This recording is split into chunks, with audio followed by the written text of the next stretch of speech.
The eternal debate. Are you an INTJ or an INTP? So these two types are often confused, and if you understand the cognitive functions, this can be kind of surprising because they don't have any functions in common. But if you step back and take a big overview, you can see the similarities. They're both introverted, and in the stereotypical sense. They both tend to be very intellectual, even if they're involved in artistic pursuits. They still find a way to intellectualize things. They both have an intuitive function and a thinking function as their top two, and tend to devalue the sensory and the emotional. They can both come across as being very in their heads and out of touch with the physical world. But let's compare them in more detail. So let's look at both types' respective intuitive functions. INTJs have introverted intuition as their top function, and INTPs have extroverted intuition as their second function. Introverted intuition likes to narrow down. It has a collapsing and simplifying quality to it. Extroverted intuition, on the other hand, likes to branch off. It's expansive and possibility generating. So both of these functions are very future orientated, but in a distinctly different way. An extroverted intuition user will simulate future possibilities and decide how they're going to react in each of them. If this happens, then I'll do this. But they don't necessarily have an overall goal or specific aim in mind. They just know how they'll maneuver, what options they have. They like to defer making decisions until a later point because, who knows, new information may arise, the situation may change. An introverted intuition user, on the other hand, often starts off with a specific goal in mind and asks themselves, how do I get there? They will also simulate future options and possibilities and scenarios. But instead, they'll ask themselves, how can I use this situation to get closer to my aim? Does this fit into my plan or not? Any users have a kind of fluidity or adaptability to their thinking, whereas NI users have a single-mindedness and decisiveness. So ask yourself, in general, are you an improviser in life that likes to keep their possibilities and options open? Or are you more deliberate in your goals and feel comfortable after you've decided on a settled plan of action? Are you more likely to suffer from being indecisive because you defer decision making to later, because you can see too many possibilities and too many scenarios? Or are you likely to be too stubborn and unwilling to adjust once you've made a decision? So the second major difference between them is their thinking functions. INTPs have introverted thinking as their top function, whereas INTJs have extroverted thinking as their second function. Extroverted thinking asks itself, will this thing work or not? Whereas introverted thinking asks itself, why does this thing work or why doesn't it? TE is concerned with utility and usefulness. TI is concerned with analysis and understanding. These are very broad overgeneralizations. INTJs are highly analytical, and INTPs can be very pragmatic, but in general, that's the way they'll go. So let me give you a very abstract and non-sensory example. Let's say you have a mysterious object, and this object can give you an ability. It's not like a superpower, but it's something that could be quite handy. Maybe it will give you an extra hour in the day. Just insert your own sensory details into this metaphor. And with this object, I give you two possible options. Option number one, you can take the object right now and use it instantly and indefinitely, forever. There's one catch though. You will never be able to understand how the object works and how that object gives you that ability. You'll make use of the ability itself, but that's where it'll end.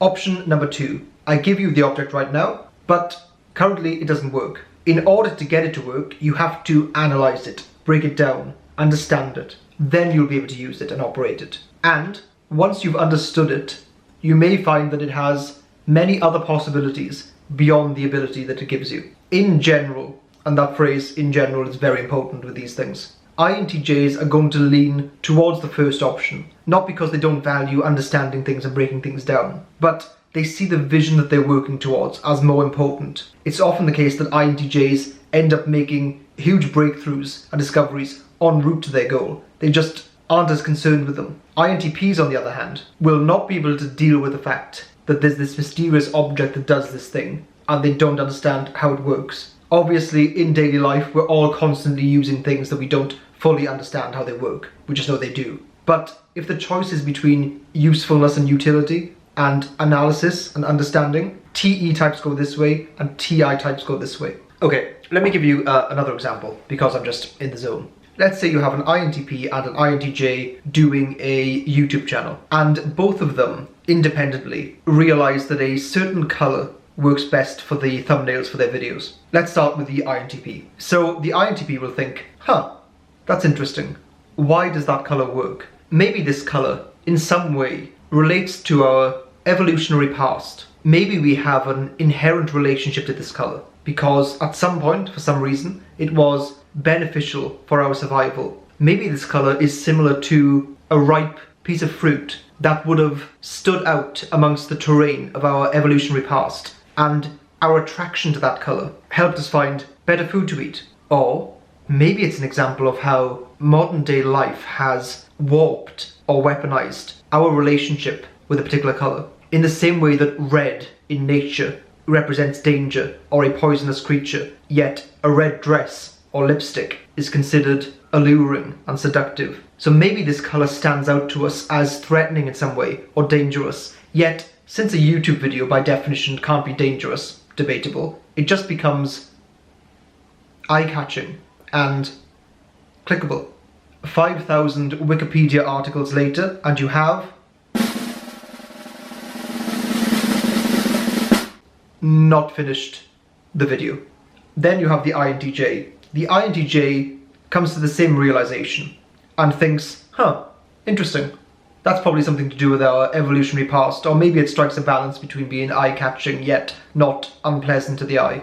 Either way, let's use that color, see if it works. The INTJ ends up with a completed finished product where they've used these insights to contribute to it. The INTP ends up with a deep and complete understanding of the topic. That is why INTPs make great advisors or teachers. One of the phrases I dislike the most that's commonly used is those who can do and those who can't teach. I think that totally undervalues the skill of teaching. Some people are simply better at understanding things and some people are better at doing things. The reason that people who do things tend to succeed more than people who have great and deep understanding is because you can learn by doing. It's much less efficient and requires more energy, but you can learn from experience or trial and error or trial and improvement. If you have a deep understanding of something, it doesn't give you anything necessarily. You still have to do something with it. That's why INTPs often take a very, very long time to get started, but once they do, they often do very well. But the ideal role of teacher or advisor for INTP means they can use their knowledge and someone else can put it into practice, and hopefully they can both benefit from it. Think of Aristotle teaching and tutoring Alexander the Great in the cave. I don't think Aristotle was an INTP, but the principle of it. If he did nothing else, and of course he did a lot with his life, but if he did nothing else other than simply teach and educate Alexander the Great, Aristotle's contribution to history would still have been huge. Okay, so there's the top two functions analysed of each. So ask yourself, are you someone that is very goal-orientated and has insights en route, but doesn't always take huge amounts of time to stop and analyse those insights because you're so focused on the destination? Or are you someone whose productivity suffers because you get bogged down in the details? You can't help but overanalyze things. Both INTJs and INTPs have issues with extroverted sensing, which is an INTJ's lowest function and an INTP's polar function, and extroverted feeling, which is an INTP's inferior function and an INTJ's polar function. INTPs can be charming and quirky, and can be actually quite good with their extroverted feeling. In social situations, they can be very chilled out, they can go with the vibe. Although they may come across as eccentric or quirky, they're not going to come across as really weird and strange. INTJs, on the other hand, can come across that way. They can be more likely to misread the vibe of a situation. Ironically, if it's done right, this can come across as charismatic and mysterious. But when it comes to other people and social situations, INTPs are going to do a bit better because they can be endearingly quirky and kind of lovable, almost with a childlike quality to them. INTJs, on the other hand, can come across as strange and non-human. There's the quote that probably lots of you know, that INTJs are the coldest humans and INTPs are the warmest machines. There is this sense that at least INTPs are trying to not be as weird as they are. INTJs just not even trying. With extroverted sensing, I've noticed that INTJs can have this strange perfectionism when it comes to the sensory. If they're building a product, they want it to be a thing of beauty.